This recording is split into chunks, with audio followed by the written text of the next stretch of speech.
In this video, we look at type never. So the type never represents the type of values that never occur. So usually we never use this for a variable declaration, but again, this can have some use cases with the proper functions which can throw an error or any warning to the user in the runtime.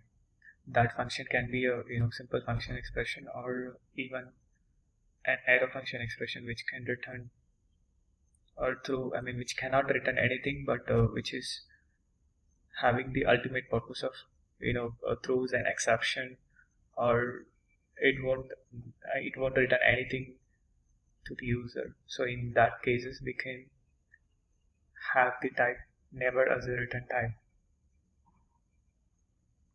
Let's go ahead and see it in the code. Alright, let's try create a function called error which accept a parameter message with type string, and it is going to throw an error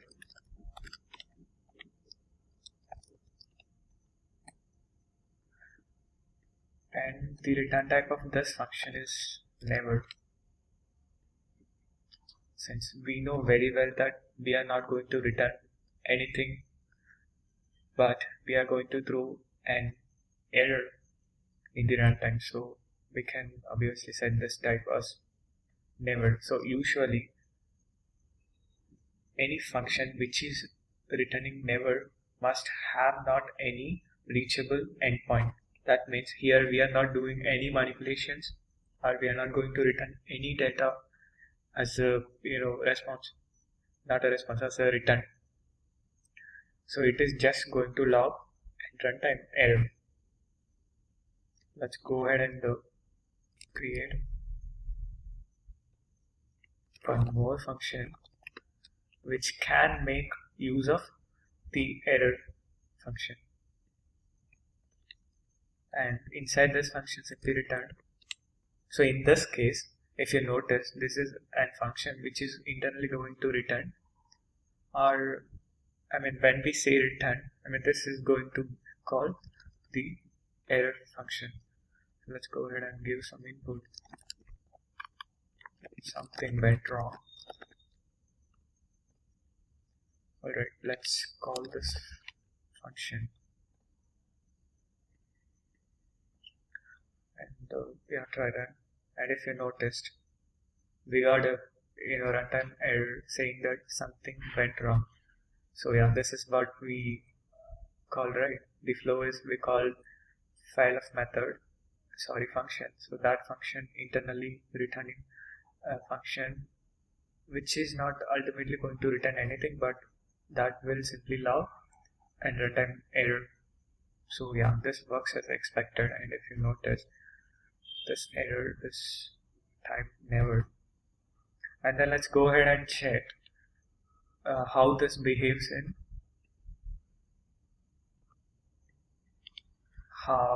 arrow functions. Okay, let's create a function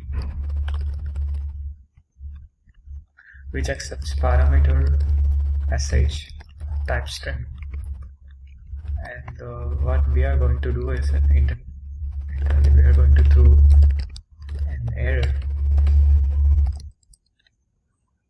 and inside that we are just passing the message which we got as a parameter, and then create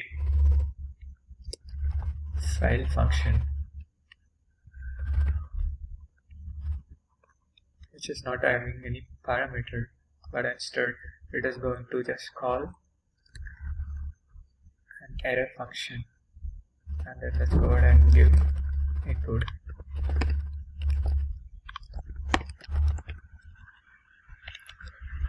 Alright, we are done with our two functions. Let's call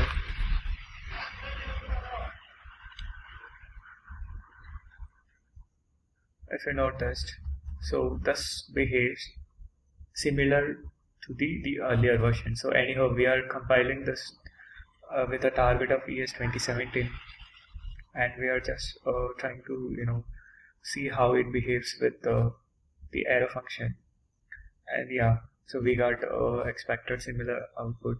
And if you noticed and just hover on the function call or the method call, so in that time you can understand that this is type never, which is not having, I mean this function is not having a reachable endpoint.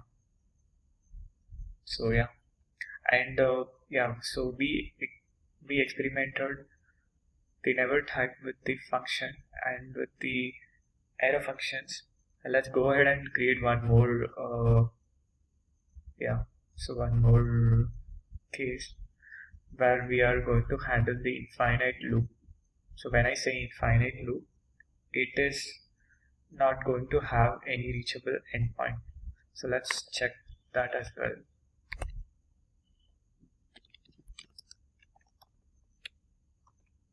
Okay, so we can define a type as never because we know it is, I mean the function or the statement that we never care, just it has to loop.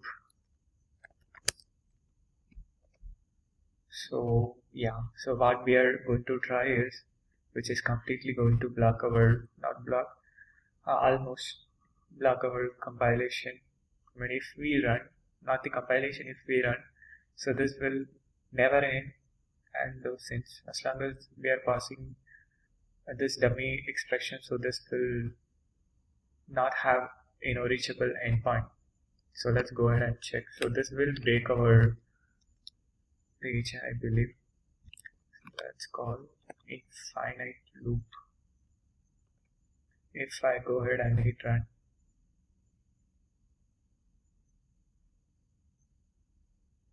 let's see. So the transpilation process has been done, but in the runtime it is continuously looping, and this will throw that saying it is not responsive or something like that.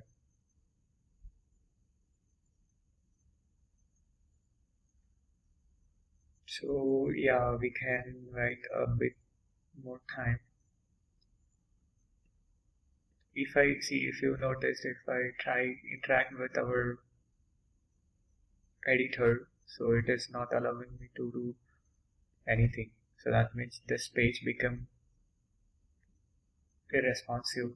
So because of this continuous looping in the runtime, and yeah, we got the page unresponsive error. So that means that is because we know, right, this is infinite loop and it will make